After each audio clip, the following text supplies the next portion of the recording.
ఏంటి ప్రపంచం మొత్తం ఏకమై వచ్చినా ఇజ్రాయెల్ ను ఓడించలేరా? కాస్త ఎక్కువ చేసి చెప్పినట్లేదు. లేదు, ఇప్పుడు చెప్పిన దాంట్లో ప్రతి అక్షరం నిజం. శాంపుల్ గా కొన్ని పేర్లు చెప్తా, మీరే ఆశ్చర్యపోతారు. ఏంటి ఈ ప్రపంచం మొత్తం వాళ్ళ చేతుల్లో ఉందా అని.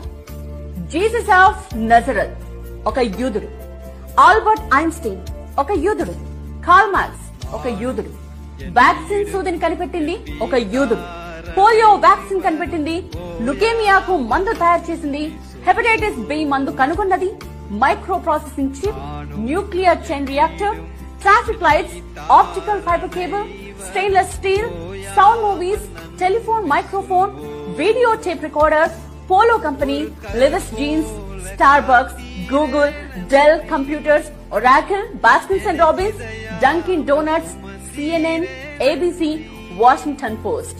వీటన్నిటి వెనుక ఉన్నది యూదులు. లిస్ట్ ఇలా చెప్పుకుంటూ పోతే కనీసం 1-2 గంటలు పడుతుంది. మీరు ఏ రంగమైనా తీసుకోండి,